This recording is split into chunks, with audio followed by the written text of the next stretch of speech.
Did you know LEGO City Undercover was initially planned to have a bad ending? It was cut due to time constraints. Around halfway through Chapter 6, after stealing the bell pepper emerald for Vinny, Chase says this to himself. Huh. Not bad for my first bank job. Only bank job. Don't get sucked in by the glamour of the lifestyle, Chase. This line actually foreshadows how the player would have achieved the bad ending. After Chase says that to himself, the chief calls like usual and tells Chase that he needs to get some photographic evidence against some criminals. However, before Chase can call Ellie to help him set up his camera, Vinny would call Chase and congratulate him on a successful heist and invite him back to his parlor for an ice cream party. Chase would stutter to answer for a bit before finally saying that he'd think about it. Chase then calls Ellie like usual to learn about the camera. So now, the player has two lines they could follow, one green and one purple, and the purple line would lead to the beginning of the bad route. Should the player follow this purple line, they will go to the parlor where Vinny's whole gang praises Chase for a job well done, and Chase also receives his share of the loot from the heist. Meanwhile, the rest of the police force arrests Chan's gang members since Chase couldn't be there to do it himself. Dunby calls Chase and asks him what gives, and Chase makes up the excuse of getting sidetracked by another gang that needed arresting. On Chase's way to Apollo Island, Mo contacts him and tells him about a change in plans. Instead of just taking the moon buggy, he intends to steal the entire shuttle and use it for upgrades at Chan's limo place. In Level 6 Astronauty, the player will be given another choice: steal the moon buggy or hotwire the shuttle via instructions from Mo. After completing the level, Ellie calls this time and asks Chase what gives, and Chase doesn't have an excuse this time and just shrugs it off with an oops. But the police department will deal with that later because Chase needs to go to downtown to rescue Forrest Blackwell. After doing so, the player will get their third choice: take Blackwell to the police station or Papalardo's. Earlier, Dunby let it slip that Chase is an undercover cop to one of Chan's men, and Chase let it slip to Chan that Forrest Blackwell is with him. So, Chan tells Chase to deliver Blackwell to Papalardo's so that he can extort the police department to let all of his men go. The chief once again scolds Chase for his antics, and though he agrees to let Chan's men out of custody for Blackwell's safety, the police department can no longer pay for Chase's shenanigans. Chase is sent to Sheriff Huckleberry's department in Bluebell National Park until further notice. Frank is there too. Why? Well, on the good ending path, it's because... Are you sure you're a qualified plumber, honey? Of course! Ah! Honey! Nothing? But on the bad ending path, Frank was sent by Ellie to keep watch over Chase.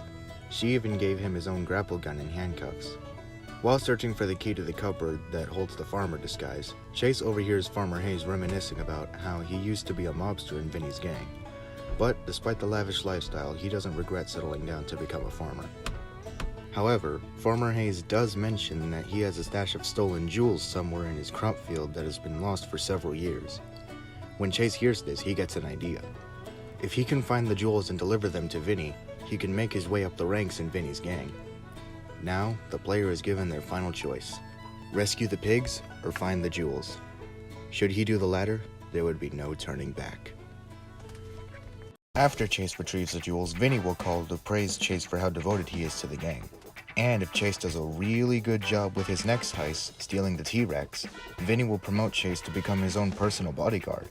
Chase gets an adrenaline rush when delivering the T-Rex to the drop-off point, causing unnecessary damage to police cars and laughing to himself when he watches the officers flee. Afterwards, Ellie calls again and demands why Chase was getting such a thrill from causing so much damage, but Chase tells Ellie off by demanding that she stay out of his way. After stealing the fireboat, Natalia requests Chase help to rescue her from some mysterious men in black suits that are after her. On the bad ending path, instead of calling Ellie for backup, Chase calls Chan instead and tells him that he owes Chase for busting all of his men out of custody earlier. Chase is then given the keys to old Kwang's apartment in Bright Lights Plaza. At this point, Natalia also starts to become suspicious about Chase, but Chase tells her not to blow his cover, also saying something under his breath that the criminals he was supposed to arrest have treated him better than the entire police force. Vinny calls Chase, informing him that he's going to meet his private buyer, Rex Fury, but they can't agree on a meetup point. Chase, exhaling a deep sigh, asks Vinny to meet him on the rooftop pool of the Honey Hotel, as there's something that he needs to admit to him in private. When he does, Vinny asks Chase what this is all about, and Chase finally admits that he's an undercover cop with a mission of arresting Rex Fury. But ever since his first bank job, he loves the thrill of being a criminal and no longer wants to take orders from Dunby. Vinny is touched by Chase's devotion to the gang and eagerly offers him to join for real. Suddenly, Rex shows up and is surprised to not only see the same person who arrested him 2 years ago, but that same person also wants to join him. Suspecting that this is a setup, Rex says that Chase needs to prove his loyalty by doing a heist at Forrest Blackwell's mansion. Before doing that, Chase gets one last call from Dunby, who has, at this point, completely had enough. Chase is fired on the spot, but he scoffs and just shrugs it off. He only takes orders from Vinny now, so why should he care? After escaping the mansion with most of Blackwell's money, Ellie calls Chase one last time after Frank told her everything about Chase getting all buddy-buddy with the leader of the Papalardo gang. The station has no choice but to arrest Chase now. At this point in the game, any and all police cars in the city will ram into Chase's car while he's driving, and officers will attack him while on foot. Frank is in denial about Chase's betrayal and begs him to stop and do the right thing. Natalia also calls Chase, scolding him for the betrayal as well. Natalia claims she'll just have to find her dad herself, and Chase won't be able to stop her this time. Meanwhile, Rex contacts Chase and congratulates him on a successful job and asks him if he would like to meet the big boss. Chase is surprised to find out that Rex is taking orders from someone else, but he still eagerly accepts the offer. After stealing the crane from the construction site and the telescope from the observatory, Chase makes his way to Rex's secret hideout in Bluebell National Park. At the hideout, Chase finds Natalia's dad, Henrik, strapped to a table with Natalia pulling on his strings. After Henrik is freed, while he scolds Chase for abandoning the city, he admits that he is thankful that the ex-cop still has a little good left in him to set him free. Natalia and Henrik march off while Chase feels a pang of guilt in his heart. But that is immediately interrupted by the giant screen in the back turning on, with Forrest Blackwell on the other side, revealing he's been the one behind the giant crime wave the whole time. He requests that Chase meet him at his tower, and he gives Chase one last smirk before the screen turns off without any further elaboration.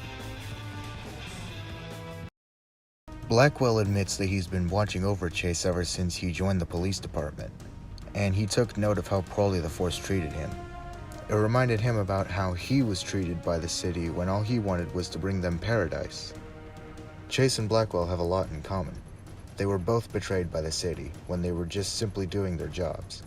In a last-ditch effort, Frank calls Chase one last time, begging him to turn back to the good side. Chase smashes his communicator on the ground, agreeing with Blackwell that they had both been abandoned by the city.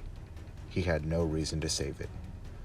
Chase throws his badge away as he and Blackwell maniacally laugh as the rocket lifts off and the city is engulfed in flames. The screen fades to red as the player is left with 2 words: Game over.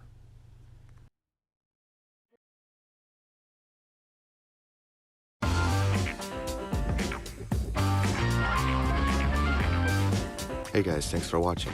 All the information in this video comes from a website that I have linked in the description, so if you found this interesting, then I recommend you go check it out. Other than that, make sure to subscribe, and I'll see you in the next one. Peace.